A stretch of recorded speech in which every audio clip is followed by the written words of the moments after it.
Detente en la explanada de la Sabica y mira a tu alrededor.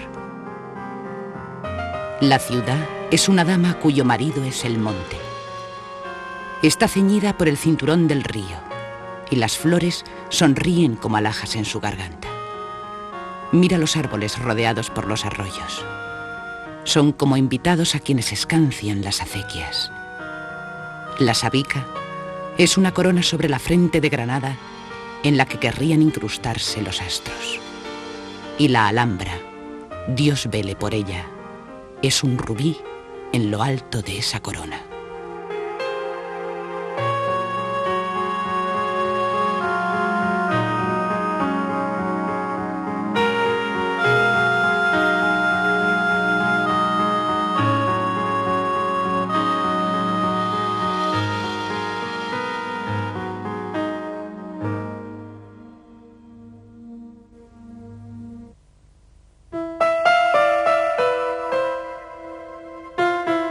A fines de la Edad Media, en un paraje montañoso al sur de la península ibérica, el viejo al-Ándalus se debate entre la vida y la muerte en la corte nazarí de Granada.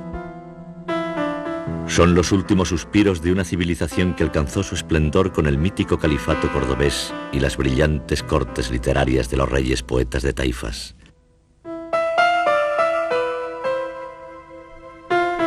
Acosados por los reyes cristianos y traicionados por rivalidades internas, los hijos del al-Ándalus se revuelven en una serie de luchas fratricidas y guerras civiles en una ansia feroz de supervivencia.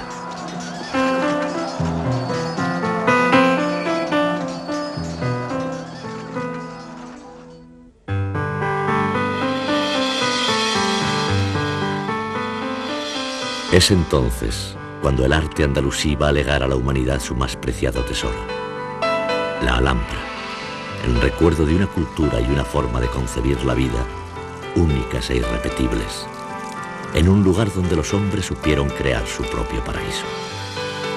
Por ello, antes de adentrarse por estos muros y de recorrer sus estancias palatinas, bueno será que tú, viajero curioso, conozcas parte de los secretos que este lugar guarda para sus visitantes y que solo revela a aquellos que saben mirar en su interior, libres de cualquier prejuicio.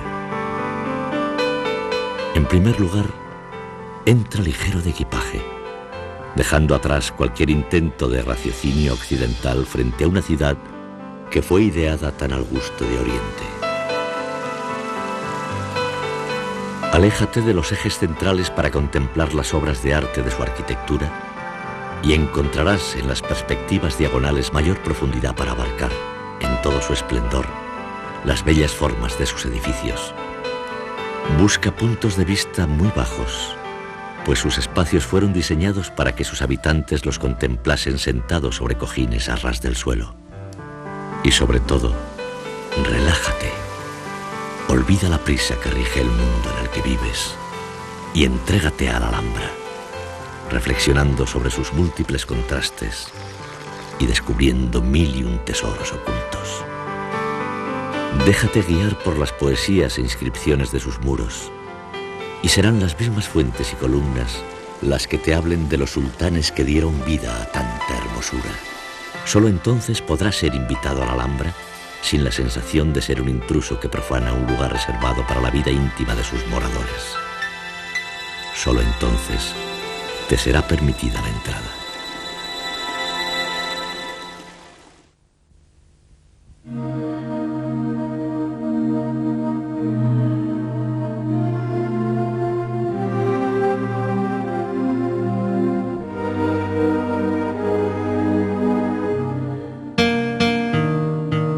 Al otro lado de la Puerta de las Granadas, el paisaje cambia bruscamente. Lo urbano se transforma en espeso bosque y el viajero tiene la sensación de haber traspasado el umbral del tiempo, sintiéndose llevado a un mundo fantástico e irreal. Obra del Renacimiento español, esta puerta sustituyó a la primitiva musulmana del lienzo de murallas que unía el pequeño castillo de Torres Bermejas con la Alcazaba.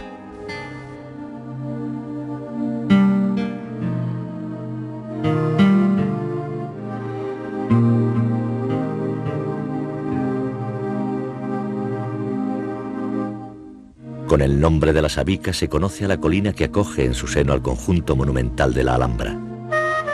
Enclavada en un lugar estratégico envidiable, la Sabica constituye una posición defensiva natural de difícil acceso desde varios ángulos. La primitiva fortaleza se asentaba ya sobre este suelo de arcilla que prestaba matices ardientes a sus murallas, por lo que recibió el nombre de Alcalá al-Hamr, o Castillo Rojo, que derivó hasta el actual nombre de la Alhambra. En el siglo XI, Suhail ibn Ziri estableció su corte de taifas en Granada, transformando el primitivo castillo en una ciudadela levantada sobre el antiguo foro romano, en la zona alta del barrio del Albaicín.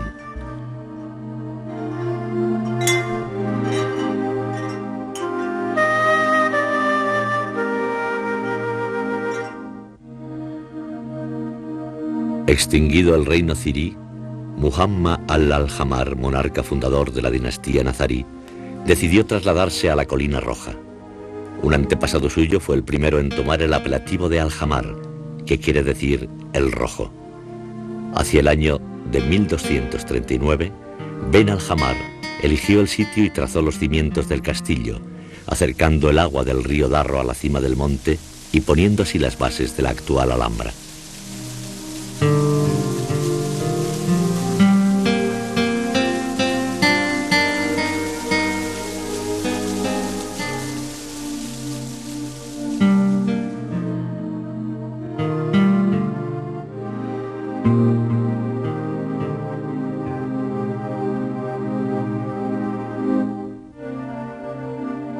Un gran número de torres se extienden a lo largo de sus 2.200 metros de muralla, conformando una auténtica ciudad-fortaleza. Nada hace sospechar que tras estos recios muros, escondida a la vista, se esconde la ciudad de bronce tantas veces deseada de las 1001 noches. Separada del resto de la Alhambra, la ciudad prohibida se aísla del mundo de los simples mortales. Este carácter de recogimiento para preservar la intimidad de los principales conjuntos palaciegos se pone claramente de manifiesto en el laberinto de pasadizos situados bajo las estancias nobles. Dichos accesos permitían desenvolverse libremente a lo largo de la muralla norte, en caso de despliegue militar, sin que ello perturbase en nada el rumor del agua en los jardines de palacio.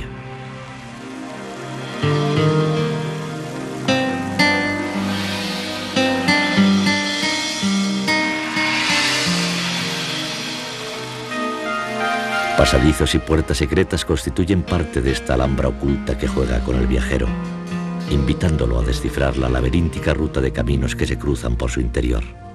Más tarde o más temprano la evidencia será más fuerte que nuestro espíritu de jugadores, pues mejor será que nos dejemos llevar en esta travesía sin preguntar por el final de nuestro trayecto.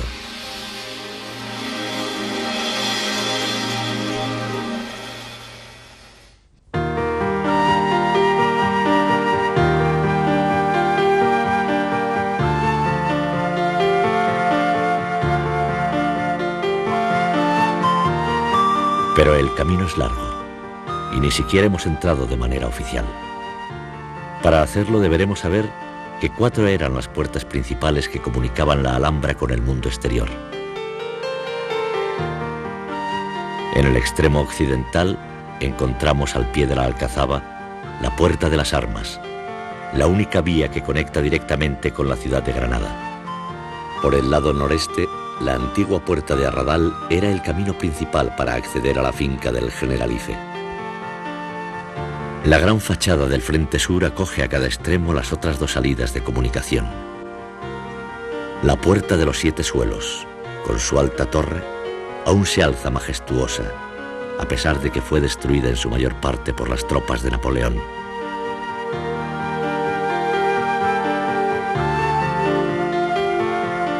Actualmente es costumbre que el viajero emprenda su viaje iniciático y de peregrinación por esta Puerta de la Justicia.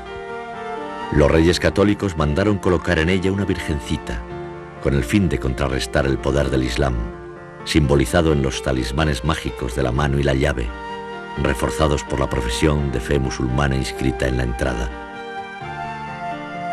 No hay más Dios que Alá, y Mahoma es su profeta. No hay fuerza ni poder excepto en Dios.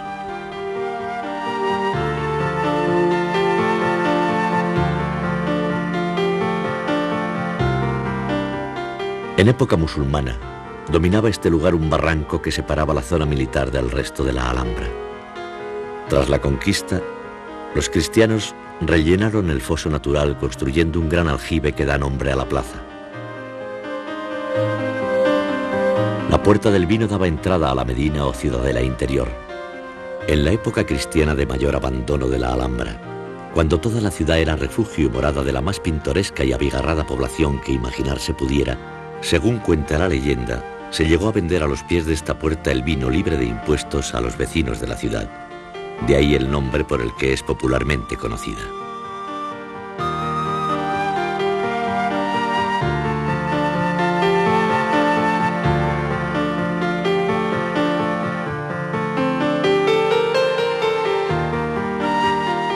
En el otro costado, el recinto militar de la Alcazaba nos aguarda tras esta puerta. Similar a otros castillos de su época, era cuartel, almacén y cárcel. Subidos al balcón de los gitanos junto a la torre del homenaje, podemos contemplar la superposición de los 3 lienzos de muralla para resguardarse contra el ataque enemigo. Las defensas militares árabes a las que pertenecen estas torres. El antemuro, que refuerza la parte anterior complementada por un foso. Y el perímetro general que protege la calle interna, con 2 antemuros añadidos para aumentar la defensa del recinto. Un camino de ronda para la vigilancia circunda todo el recinto amurallado.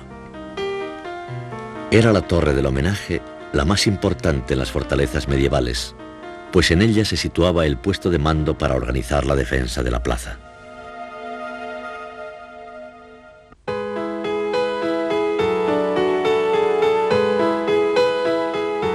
Otra zona fundamental del castillo era el patio de armas, aunque en este caso es más acertada la denominación de barrio castrense. Una pequeña ciudad se extiende a lo largo de una serie de viviendas completas, la mayoría con planta superior, letrina y patio interior. Complementando el conjunto, baños, almacenes, barracones para la guardia, un aljibe, talleres para armas y hornos para la elaboración del pan, junto con una gran mazmorra abierta en el subsuelo. Una calle principal cruza todo el complejo en comunicación con estrechas callejuelas, dando a todo el escenario el aspecto de un típico barrio musulmán de la época. Ante la contemplación de estas ruinas, la imaginación no deja de pensar en los feroces combates que se libraron en este decorado natural, convertido hoy en silencioso panteón arqueológico.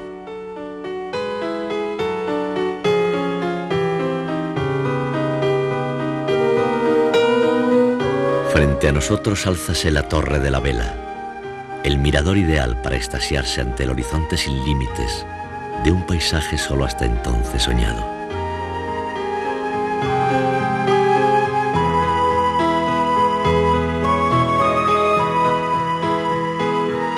La fértil Vega, las cuevas del Sacromonte, el río Darro bañando el bosque de San Pedro hasta alcanzar el Albaicín, y ver a Granada toda rendida a los pies de su Alhambra.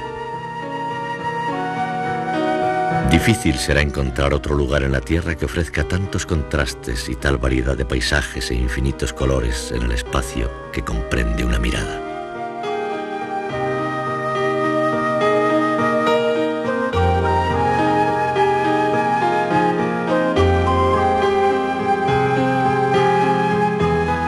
Fue en esta torre donde se alzó el pendón de Santiago el 2 de enero de 1492, y donde el jefe de armas levantó el estandarte real para júbilo del ejército vencedor, acampado en el valle.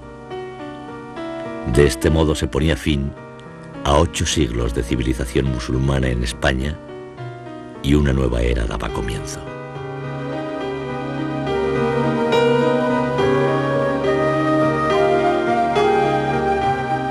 Torres de la Alhambra, todas con su nombre y una historia que contarnos.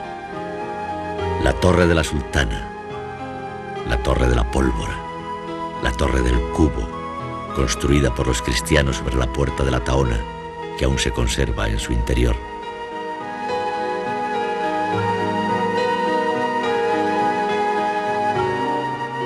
La zona militar queda atrás, y es ahora la ciudad palaciega de la Alhambra la que nos espera seductora y mágica, atrayendo nuestros pasos a un ritmo acelerado.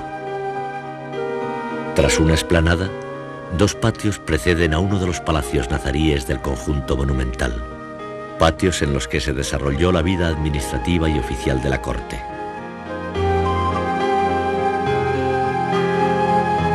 A un nivel más alto que el primero se encuentra el patio de Machuca.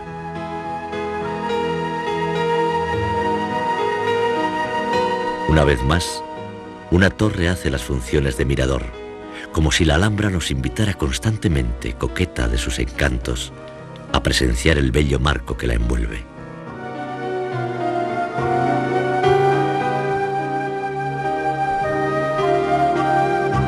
Poco a poco, el paisaje abierto desaparece y sin avisarnos, la Alhambra comienza a descubrirnos sus más íntimos secretos. Más arriba aún, una escalera nos lleva al fin al interior, en un constante ascender a las alturas, al paraíso del que ahora entramos a formar parte.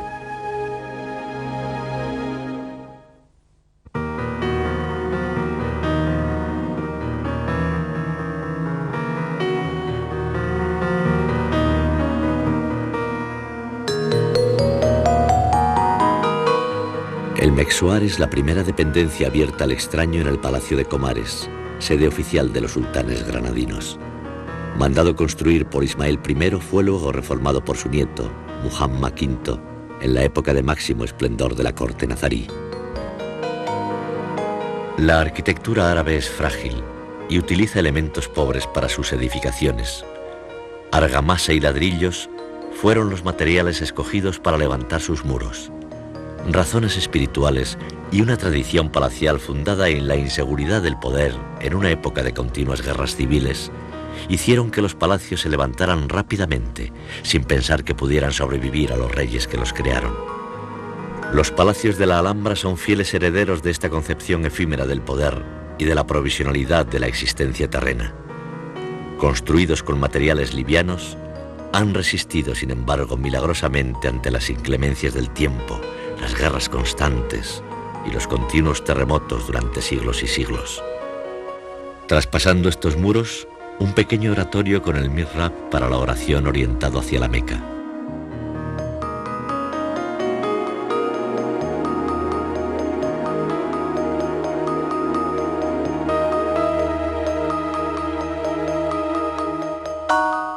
Falsos muros, corredores que van y vienen, y una puerta abierta para sacar de la confusión al visitante, cuya intuición le lleva a encaminar sus pasos hacia lo nuevo y desconocido, sabedor de que la Alhambra jamás le defraudará. Como así sucede, estamos en el Cuarto Dorado, antigua oficina administrativa y una de las partes más enigmáticas de todo el conjunto monumental. En el lado opuesto del patio, una pared totalmente cubierta de fina decoración en yeso crea una de las obras maestras del arte islámico, la gran fachada del Palacio de Comares, mandada construir por Muhammad V con motivo de la toma de Algeciras. Concebida como entrada al palacio, servía de escenario apropiado para que el sultán recibiese en audiencia a su pueblo e impartiese justicia. Al fondo, dos entradas idénticas plantean una encrucijada al extraño. Mi puerta es una bifurcación de caminos.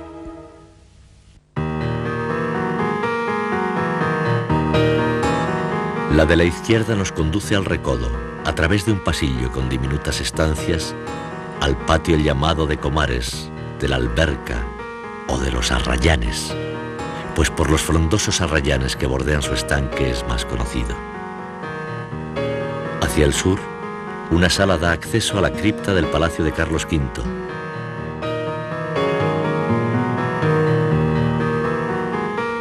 Enfrente, la parte más notoria del patio, coronada por la gran torre de Comares, que da cobijo al Salón del Trono o de Embajadores. Hasta acceder al núcleo de la torre, el viajero deberá traspasar otras estancias, en un recorrido de preparación para sus sentidos, antes de que el corazón de la Alhambra se le declare a sus ojos. En primer lugar, una galería le comunicará con la Sala de la Barca, La baraka árabe o bendición, antesala alargada cubierta por un precioso techo de madera, impecable reconstrucción de algunas partes del original destruidas por el fuego. Característica del arte nazarí es la disposición en sus estancias nobles de tacas destinadas a ser el lugar en que se depositaban las vasijas para el agua y los perfumes. En ella se escribieron algunas de las mejores composiciones de la poesía árabe y andaluza.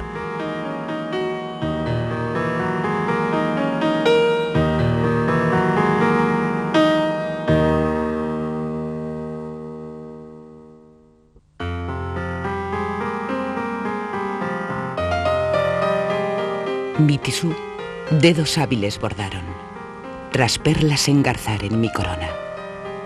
Cual sillón soy de novia, y le aventajo, porque dicha aseguro a los esposos. Si me trae alguien sed, mi fuente un agua le da sin impureza, clara y dulce.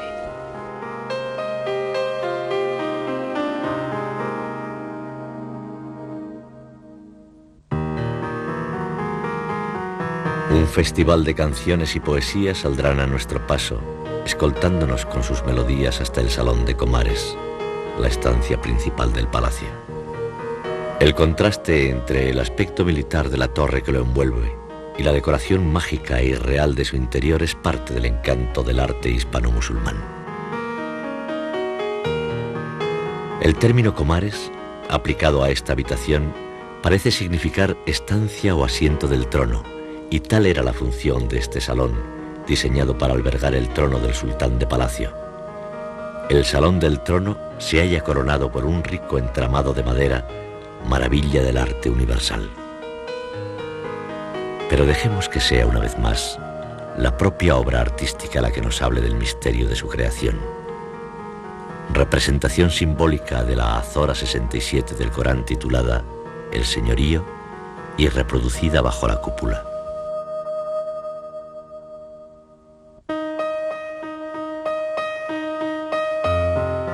Bendito sea aquel en cuya mano está el señorío. Él, sobre toda cosa, es poderoso. Aquel que ha creado la muerte y la vida para probar quién de entre vosotros obra mejor.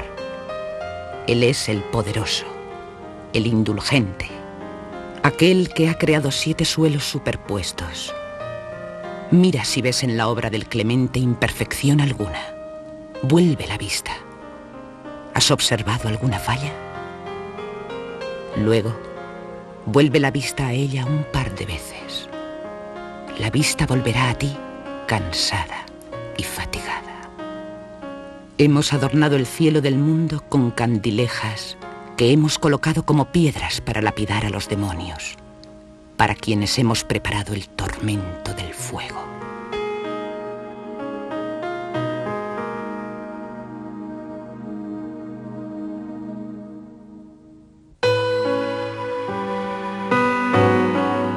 Los 7 cielos islámicos se encuentran representados en la decoración del techo mediante 105 estrellas, alineadas tridimensionalmente en 7 órdenes ascendentes, adquiriendo profundidad hasta el 8º cielo, la estrella de Dios, representada por un cupulín central de mocárabes. Debajo de los cielos reside el poder terrenal del sultán, protegido por el trono de Alá.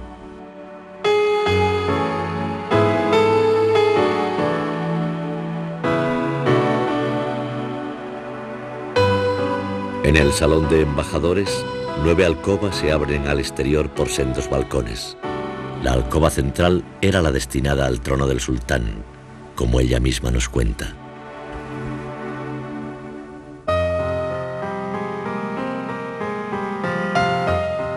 Por mí te saludan al igual mañana y tarde bocas de augurios, de bendición, dicha y solaz. Esa es la cúpula excelsa y nosotras sus hijas. Pero entre estas a mí me toca el honor de la gloria, porque yo soy el corazón y ellas los miembros. Y en el corazón está la fuerza de alma y vida. Y si ellas son las constelaciones de su cielo, a mí me cabe y nunca a ellas el sol albergar. Me otorgó Muley Yusuf, de Dios favorecido, vestidos de honor y distinción bien manifiesta, y me hizo el trono de su reino, cuya gloria se afirma por obra de la luz, asiento y trono.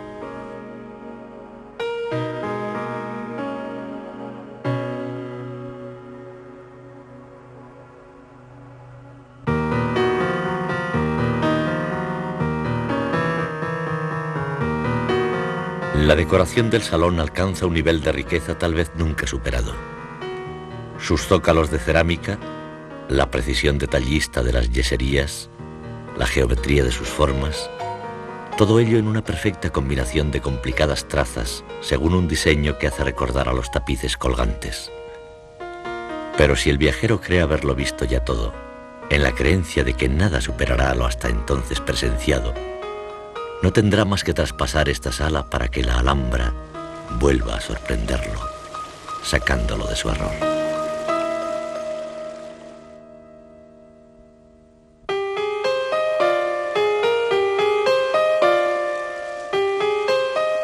Del Palacio de Comares al Palacio de los Leones. Si el anterior guardaba un carácter de residencia semipública, con estancias para el gobierno de la corte, el que ahora nos ocupa fue construido por Muhammad V para su disfrute particular. El visitante adquiere aquí la categoría de intruso. Deberá pues andar en silencio, con sumo sigilo, cuidando no alterar la tranquilidad y quietud de la vida en palacio, y si aún osare entrar con la vista en sus alcobas, no habrá de olvidar que fueron estas un retiro para el solaz exclusivo del sultán y los suyos, pues para el resto de los mortales, como lugares prohibidos quedaron. La distribución del edificio obedece a la tradicional casa árabe andaluza. Diferentes estancias se distribuyen alrededor de un patio-jardín central abierto, rodeado de un pórtico con arcos y columnas, formando toda una unidad compacta e independiente del resto de la Alhambra.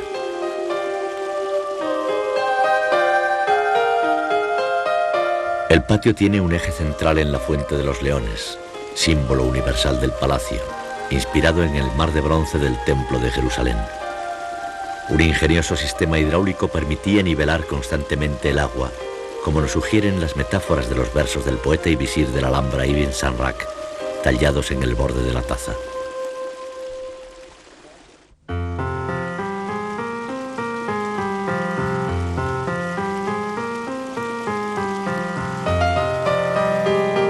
Bendito sea aquel que otorgó al imán Muhammad bellas ideas para engalanar sus mansiones. Pues, ¿acaso no hay en este jardín maravillas que Dios ha hecho incomparables a su hermosura? Y una escultura de perlas de transparente claridad, cuyos bordes se decoran con orla de aljófar. Plata fundida corre entre las perlas, a las que se asemeja en belleza alta y pura. En apariencia, agua y mármol parecen confundirse, sin que sepamos cuál de ambos se desliza. ¿No ves cómo el agua se derrama en taza, pero sus caños la esconden enseguida? Es un amante cuyos párpados rebosan de lágrimas, lágrimas que esconde por miedo a un delator. ¿No es en realidad cual blanca nube que vierte en los leones sus acequias y parece la mano del califa que de mañana prodiga a los leones de la guerra sus favores? Quien contempla a los leones en actitud amenazante sabe que solo el respeto al emir contiene su enojo. Oh, descendiente de los ansares, y no por línea indirecta, herencia de nobleza que a los futuros desestima. Que la paz de Dios sea contigo y pervivas incólume, renovando tus festines y afligiendo a tus enemigos.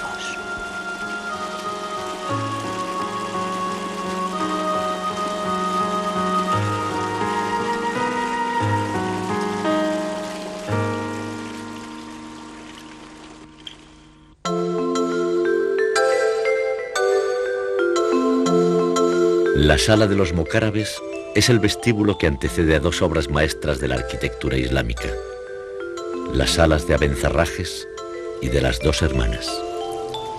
Ambas son viviendas independientes del resto de las estancias y obedecen a un mismo diseño. Las dos constan de bóvedas decoradas con relieves de escayola que reciben el nombre de mocárabes. Son estos unos objetos tridimensionales que, a modo de estalactitas colgantes en infinitas combinaciones, producen una sensación de volumen y profundidad al espacio cubierto, según las leyes de las matemáticas, tan al gusto de la mentalidad árabe.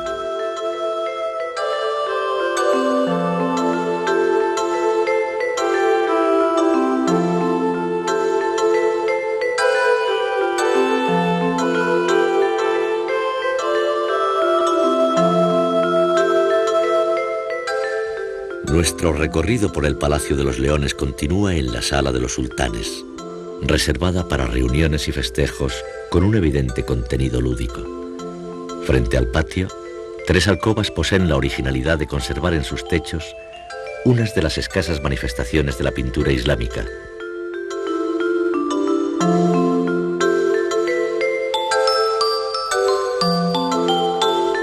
La Sala de las Dos Hermanas, llamada así por las 2 enormes losas del pavimento que enmarcan su fuente central, es el más completo de los aposentos del sultán, y su cámara principal la maravilla de la Alhambra, gracias a la compleja decoración de su bóveda. Como en la mayoría de las construcciones, intervienen 7 clases diferentes de mocárabes desarrollados en 5.000 combinaciones a partir de la estrella central.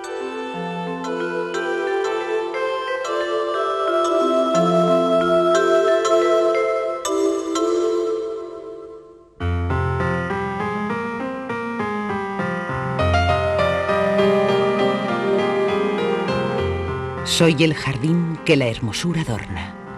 Verla, sin más, te explicará mi rango. Por Muhammad mi imán, a par me pongo de lo mejor que haya de ser o ha sido. Sublime es la mansión porque fortuna le mandó superar a toda casa. Qué delicias ofrece a nuestros ojos. Siempre de nuevo es aquí el afán del noble. Las pléyades de noche aquí se asilan. De aquí el céfiro blanco al alba sube. Sin par, radiante cúpula hay en ella con encantos patentes y escondidos.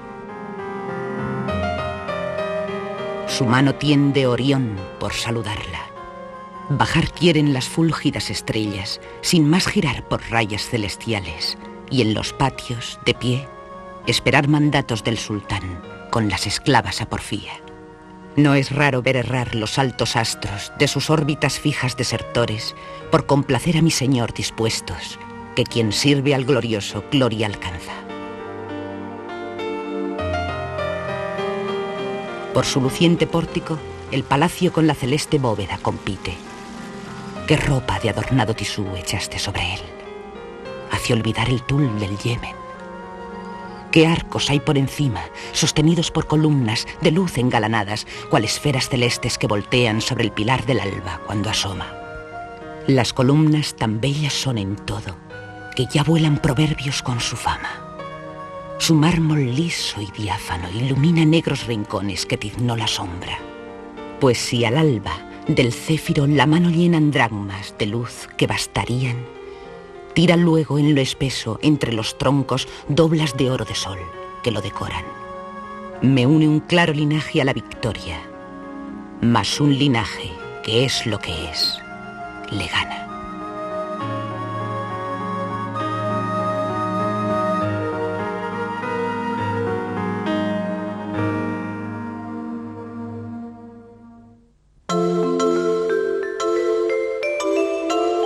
Las imágenes cósmicas del poema nos describen los cuerpos celestes de la cúpula girando sobre sus órbitas, a modo de singular planetario que refleja el ciclo diario de luz y oscuridad con las posiciones cambiantes de las constelaciones. La cúpula, iluminada por ventanas situadas más abajo, producirá diferentes combinaciones lumínicas según el sol o la luna cambien de posición, creando una ilusión de giro.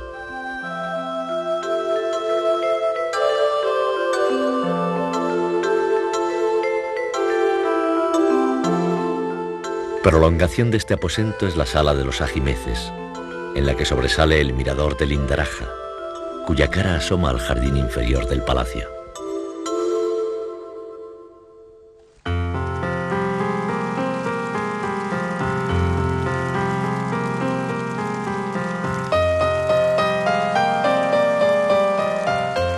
Yo soy de este jardín el ojo fresco, cuya niña es, de cierto, el sultán Muhammad.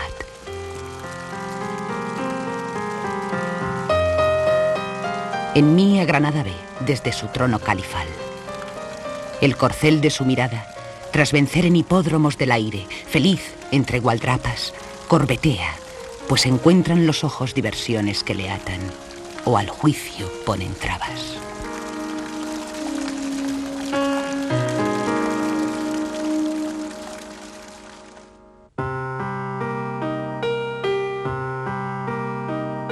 Este puente-galería comunica los palacios árabes con las estancias del emperador Carlos, sobrias y sencillas como el carácter castellano. Una placa de mármol nos recuerda la estancia entre estos muros de Washington Irving, uno de los creadores del mito romántico de la Alhambra.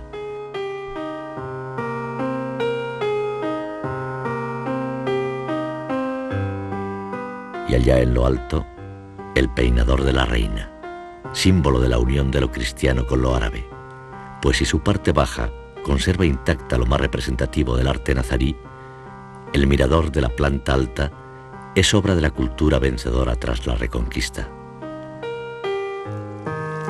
Final y comienzo de trayecto se confunden en este encuentro de caminos que es el patio de la reja.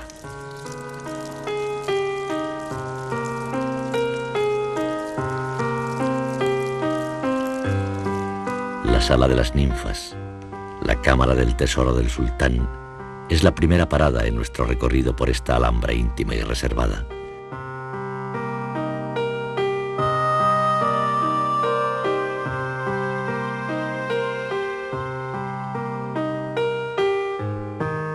Este sótano precede a la entrada al baño de Comares, enclavado dentro del harén o estancias privadas del sultán. El carácter casi litúrgico que el baño y el agua tuvieron para los árabes se refleja en estos alojamientos, diseñados según el patrón de un típico baño islámico. La habitación principal recibe el nombre de Sala de las Camas, pues todo en ella invita al descanso y el reposo.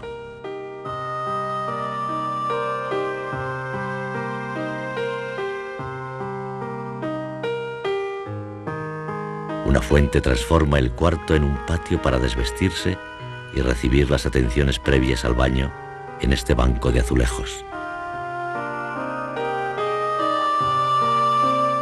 El resto de los servicios lo forman las cámaras de vapor del baño, según la clásica distribución de las termas romanas.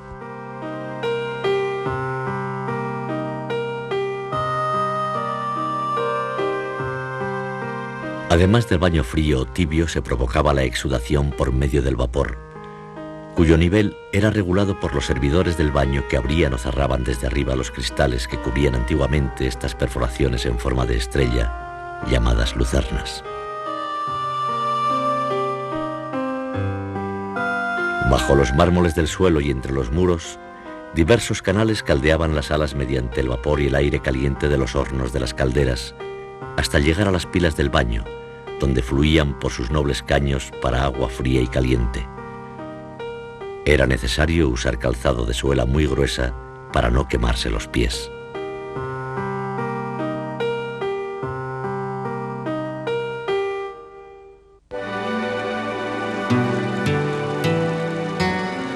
Una vez más el jardín del Indaraja sale inevitable a nuestro encuentro, y una puerta abierta al exterior nos invita a salir de este círculo cerrado de estancias y jardines, tapándonos con el conjunto del Partal. Es el Partal un extenso jardín escalonado, cajón desastre de la Alhambra. En él encontramos desde un cementerio, la Rauda, hasta los restos arqueológicos del palacio de Yusuf III, naturaleza muerta de lo que un día fue vida y belleza, hoy reducidas a sus raíces y cimientos. Mejor suerte ha corrido el Palacio del Partal, una gran alberca y un pórtico presidido por un observatorio con los restos que mejor se conservan del palacio más antiguo de la Alhambra. En el otro extremo del estanque, dos grandes leones en piedra aguardan acechantes antes del salto imposible. Completan el conjunto un oratorio aislado junto a las murallas y la Torre de las Damas, excelso mirador que asoma graciosamente su silueta al Valle del Darro. Más allá, un largo paseo conduce a los jardines del Generalife, interrumpido por la aparición de mágicas torres que sorprenden al viajero, obligándole a efectuar una visita por las más importantes, como la Torre del Cadí, guardiana vigilante de las huertas y palacios del Generalife, la Torre de la Cautiva, que en contraste con su recio aspecto externo es una auténtica torre-palacio por la belleza de su decoración interior. Su romántico nombre hace referencia a doña Isabel de Solís, la Zoraya musulmana favorita del padre de Boabdil, reforzando a torres y murallas el tradicional sistema defensivo del foso, junto con el camino de vigilancia o adarve sobre el muro. La Torre de las Infantas repite el mismo esquema de torre-palacio. Un pequeño patio rodeado de galerías y en la planta alta varias alcobas abiertas al patio mediante grandes ventanas.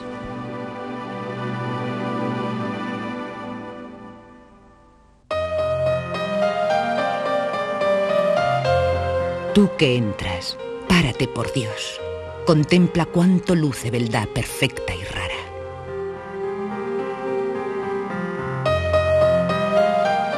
A tus ojos da suelta en mis encantos, de madera de olor nos mandan soplos. Mas la gracia, dirás verdad si buscas, está en los moradores, no en la casa.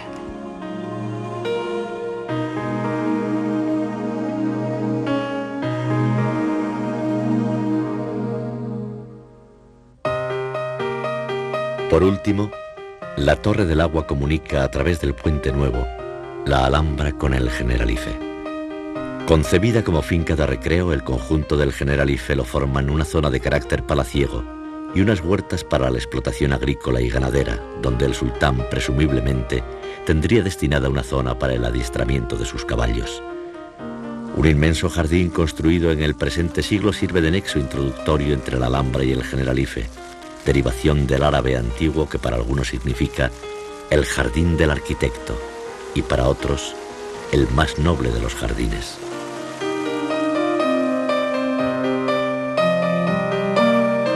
Tras franquear pasillos, patios y escaleras, se llega por fin a la entrada principal de palacio. De ahí al corazón del Generalife solo media un paso, pues tras un zaguán se esconde a la vista del mundo exterior el patio de la acequia, así llamado por la canalización de la acequia que lo atraviesa y que se caracteriza por los populares surtidores cruzados del estanque.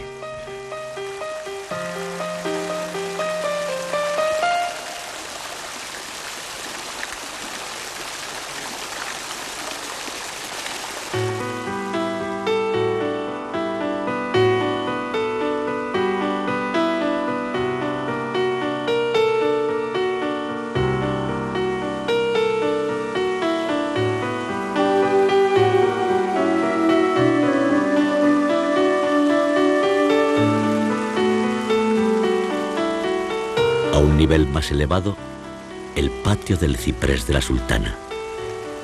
Poco queda del original en aquel escenario de encuentros amorosos, pero queda tal vez solo un centenario ciprés, cortado en seco por el paso del tiempo. De la parte superior del patio arranca la escalera del agua. Por ella se asciende a intervalos bajo un patio de laureles, acompañados por el fluir constante del agua procedente de la acequia real y que se derrama por su singular baranda. Al final, el Generalife nos reserva una de las mejores vistas de toda Granada. Así de bella la tuvo que presenciar Boabdil, el último sultán del Al-Ándalus, cuando camino de su exilio se volvió para mirar por última vez a su Alhambra. Y así la debió de encontrar por vez primera el emperador Carlos I de España y V de Alemania a su llegada a Granada. Fue tan rápido el encantamiento que pensó en la Alhambra conquistada por sus abuelos como residencia de la corte oficial del nuevo imperio español. Para ello mandó construir un nuevo palacio, esta vez para reyes cristianos, pero el destino quiso que nunca se llegara a cumplir la voluntad del César. Lo que hoy vemos a la entrada de la Alhambra es la grandiosa fachada de un palacio renacentista jamás habitado por rey cristiano alguno. El colosal patio interior lo componen 64 columnas dispuestas en 2 galerías alrededor de un círculo interior. Sin embargo, el edificio se muestra al exterior en forma de planta cuadrada. Esta dualidad círculo-cuadrado encierra incluso su propio significado, la victoria de la Europa cristiana sobre la musulmana.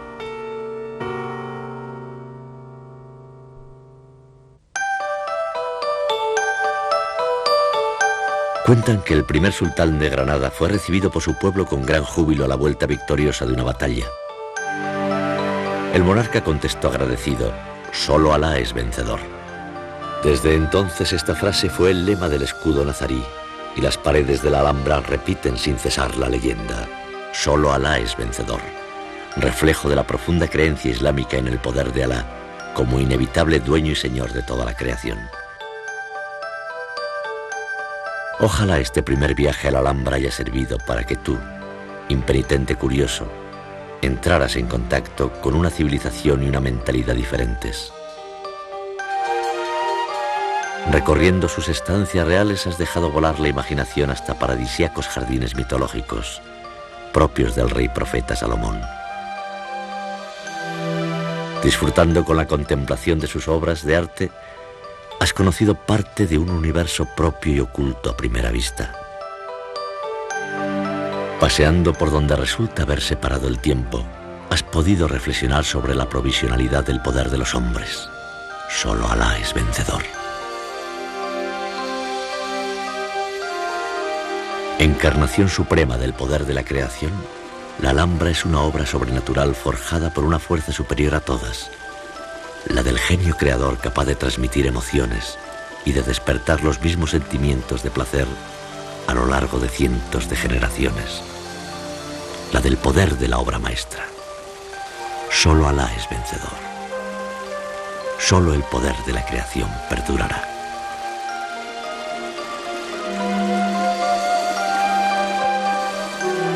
Por ello, al final del viaje, vuelve la vista atrás.